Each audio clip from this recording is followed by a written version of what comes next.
Good morning, friends. It is Tuesday, February 27th. It's 8 o'clock in the morning on the west coast of the United States. In this video, I will be talking about how to find a safe bank. And really, at this particular juncture, we should talk about safer banks because, in my opinion, the entire banking industry is at risk currently. But that's not the point of this video. So if you've been following me regularly, you'll know that I recently relocated from upstate New York to the LA area. My key objective in my current activities is to arrange my lifestyle where everything that I do on a regular basis is within walking distance. And I picked 3 miles. I don't have a problem walking. I think that's why the good Lord gave us legs, is so that we could walk. And so anyway, I picked 3 miles as my walking distance. That's my key objective in picking a bank. Yesterday, I looked in my local area. There are only 2 commercial banks that meet this criteria. These criteria are more important, and certainly may be more important to you if you're not concerned about walking distance. No exposure to derivatives. Now, my understanding at this point is that there are at least two quadrillion, with a Q, quadrillion dollars worth of derivatives currently in existence. A large percentage of those derivatives are based on interest rates. Well, and what's been happening with interest rates lately? We've gone from essentially 0% to, right now we're at 4%, pretty much across the duration. Whether you're looking at 1 month or 30 years, we're at 4% or better. And so in less than 2 years, interest rates have gone from 0% to 4%. Well, what has that done to all of the derivatives that are based on interest rates? My guess is it hasn't been good. Well, it depends on which side of the bet you're on. If you were betting on lower interest rates or stable interest rates in your exposure to derivatives, you've blown up. If you were betting on higher interest rates, obviously you've done quite well. You're a winner, except at some point in the financial world, if you blow up the person who holds the other side of your bet, well, you don't win because they can't pay. And so I suspect there's a lot of that going on right now, is that, yeah, okay, you won, but the other guy blew up and he can't pay. And now you're in the court system hoping for a settlement, pennies on the dollar. Anyway, avoiding banks who have exposure to derivatives, in my opinion, is a good thing. Commercial real estate, same thing, probably not as bad as derivatives, but obviously we're in an environment where commercial real estate is being repriced. Every time a commercial building sells, it seems that it is selling at a significant haircut to its previous sales price, 40% lower or 50% lower. I've seen articles where they're talking about 70% lower. I saw an article just in the last few days, they're going to tear down, well, actually, they didn't finish the building. So a partially constructed high-rise building, they're not going to finish it. They're going to tear it down. And on the footprint of that building, they're going to put in charging stations for electric vehicles.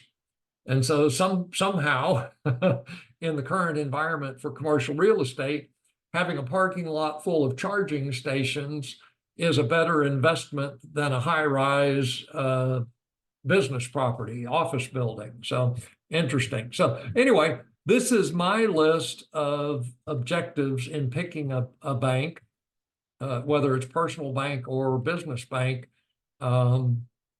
Your mileage will differ, obviously. You'll have a different list of objectives. Maybe you'll put them in a different order, whatever.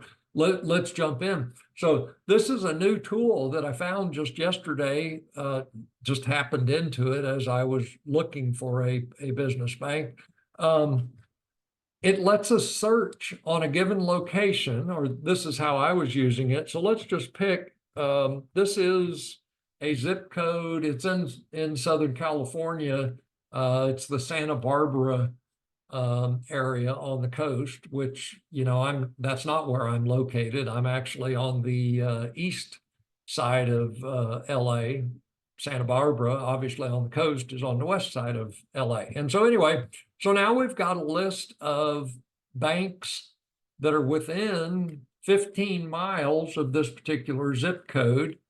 And so now the second tool, and I'll include the links for these tools in the description of this video.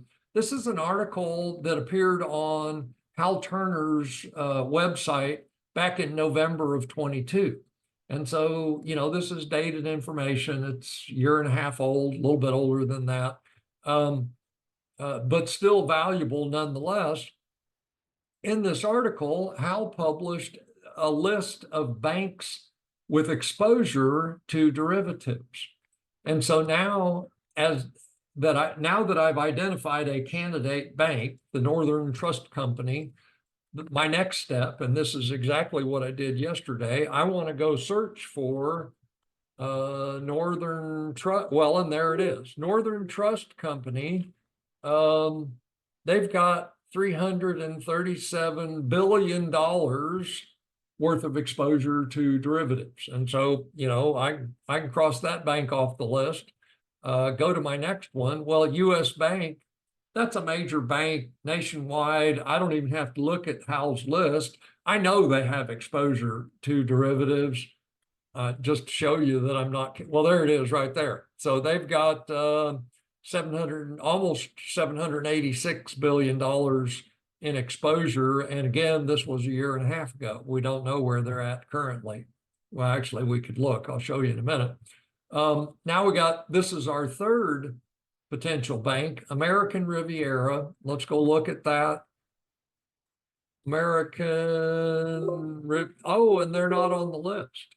And so that's exactly what we're looking for, is a bank that does not appear on the list of banks with exposure to derivatives. Now we're back to this tool. Let's dive into American Riviera Bank.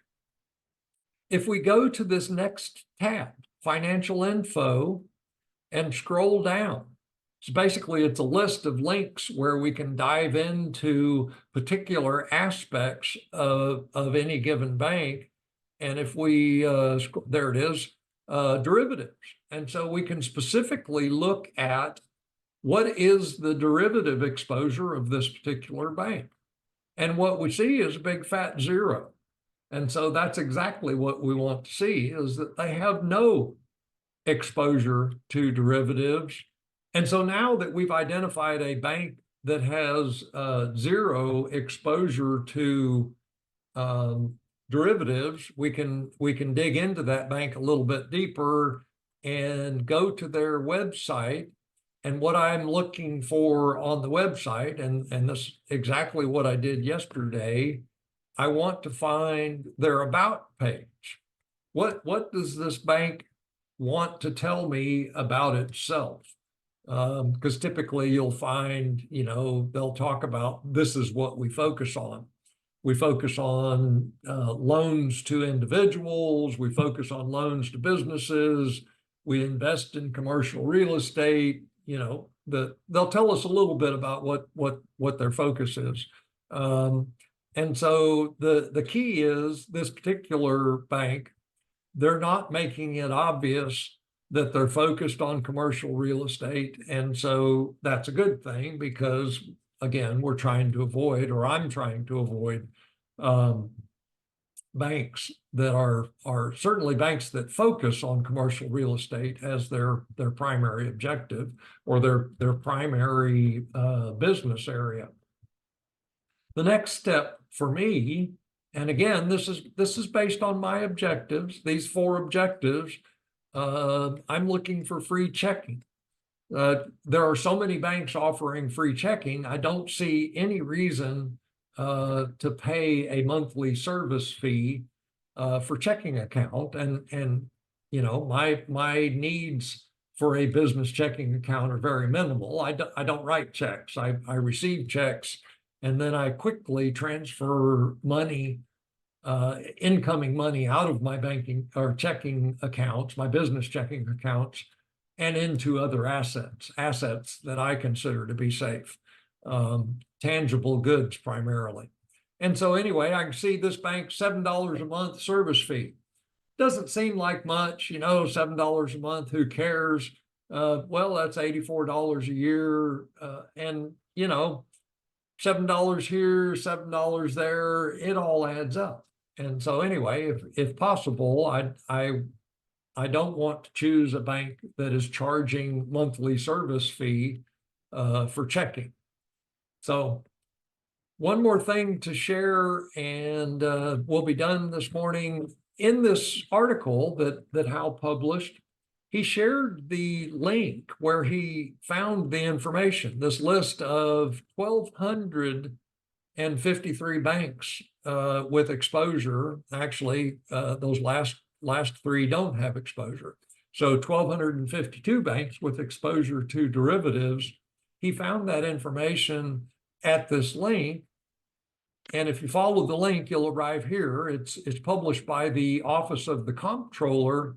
And note that this is a government agency. So one of the arms or tentacles, you might, depending on your perspective, one of the arms of our government, and again, dated information, first quarter of 2022. What's interesting to me in this report is that it appears to have been edited.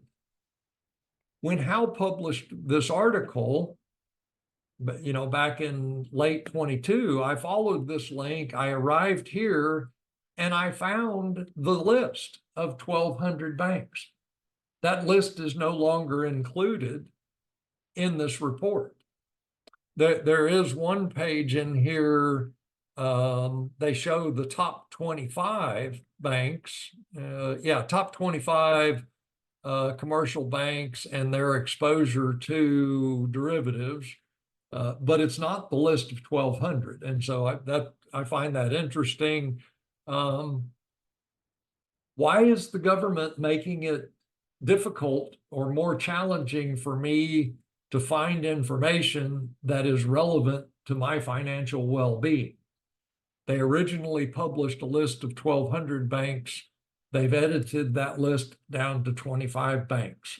Why? Why is the government making it hard for us to find information about the banking sector? You know, arrive at your own conclusions. I certainly have mine. That's all I've got to share today. I just wanted to show you the process I went through yesterday in looking for a safe bank. And I will close it here. Let me stop sharing my screen and end this video. Enjoy the rest of your day, and I will talk to you soon.